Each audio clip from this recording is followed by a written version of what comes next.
Good afternoon, everyone. My name is Aditi. Today I am going to present a topic that is the Ram Rajya, an ideal or an ideology, while examining the intersection of mythological ideals, political rhetoric, and contemporary governance in India.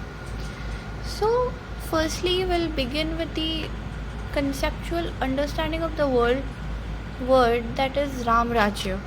That Ram Rajya is an ideal or talking about an ideology.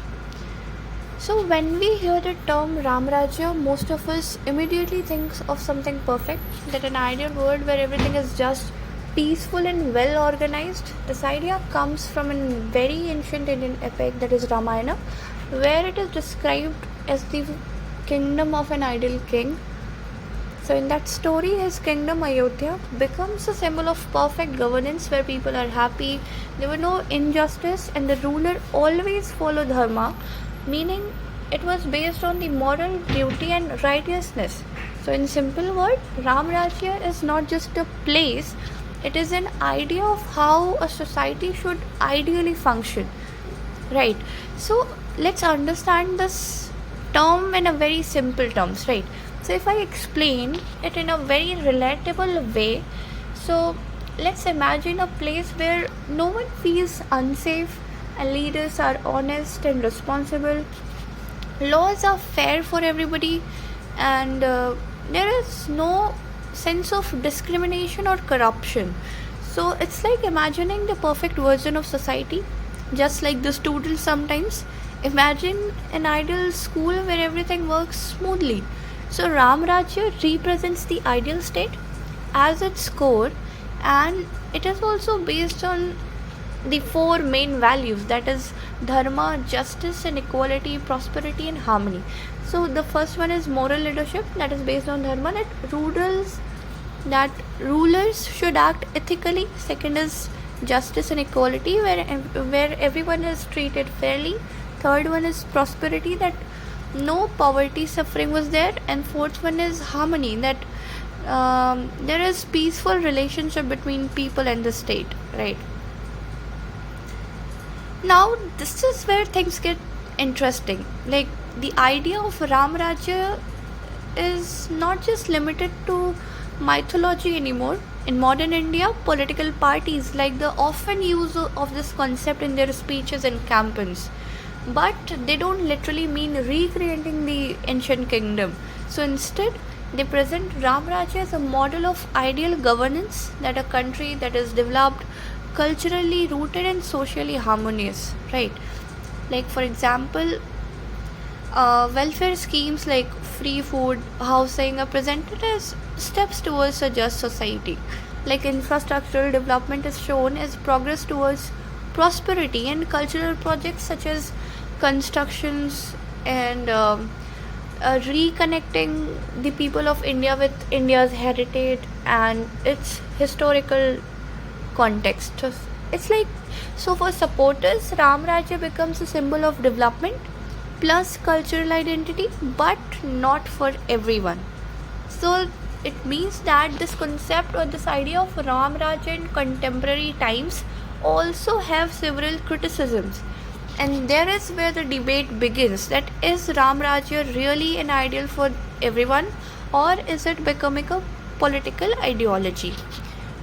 So we'll see that Ram Rajya also creates, according to some scholars, it also creates the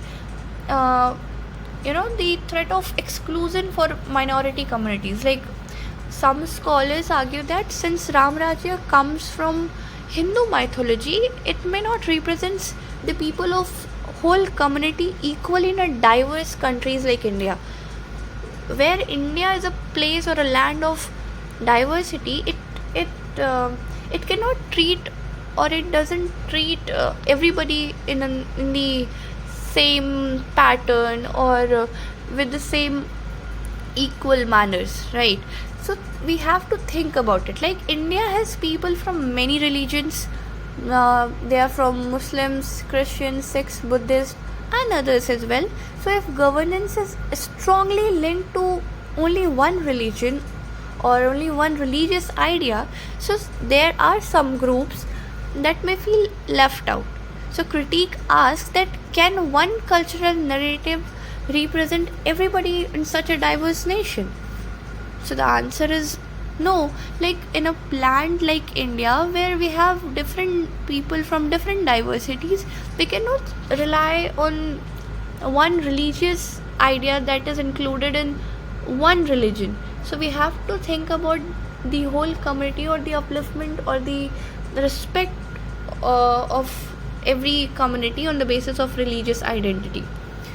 Now, secondly, it is also a threat towards secularism and pluralism in a country like India, which is a pluralistic democracy. So, India's constitution is based on secularism, and this term secular is clearly mentioned in our constitution, which means the government should treat all religions equally. So, critique worry that using religious ideas like Ram Rajya in politics might blur the line between religion and the governments, and it may harm, or it may create a bridge, not bridge, it may create sometimes the hurdles or the resistance between religion and the governance. For example, this whole plot of threat towards secularism and pluralism was debated because some people felt that it treated all religions differently, and this raises an important question, that can a modern democracy, or can a modern democratic state rely on religious symbolism without affecting the equality? We have to think about it. Now, political scientists document that how Ram Rajya rhetoric correlates with erosion of democratic institutions, press freedoms, civil liberties, and particularly affecting the dissenting voices of the minority groups. This will also raise some serious concerns. Now, I have also mentioned some case studies regarding the Ram Rajya rhetoric in today's action. So we'll see. Like, if we can take the example of Ayodhya Ram Temple 2024, for many people the temple represents the cultural pride and the revival of tradition, right? But there are also some people who felt that it raises the question about the role of religion in public life. And the current government also uses this idea in several government welfare schemes. Like, supporters says that these schemes reflect the idea of caring for all citizens, just like in Ram Rajya, but critique question that whether benefits are truly reaching everybody equally. So, on the basis of supporters' perspective, now it is important to show balance, that how we maintain balance between these two different perspectives, right? So those who supports the idea of Ram Rajya argue that it is not about religion but also about good governance, and it promotes the moral leadership and accountability. It helps people to connect with their own cultural roots, and they believe that Ram Rajya can be understood as a universal idea of a welfare state, not just a religious concept. And India will definitely be a Vishwa Guru, or the universal Guru. So, ideal or ideology, this will brings the debate to the central question, right? Like, as an ideal, Ram Rajya represents a vision of justice, equality, and good governance that anybody can support. But as an ideology, it can be used politically, sometimes in a way that may favor certain narratives over others, right? So, if we see, or if we can take conclusion, we can see that in the end, Ram Rajya is a powerful idea. It carries emotional, cultural, and moral significance, but the challenge lies in how it is used. So the real issue is not whether Ram Rajya is good or bad, but whether it can be applied in a way that respects India's diversity, secularism, or the constitutional values.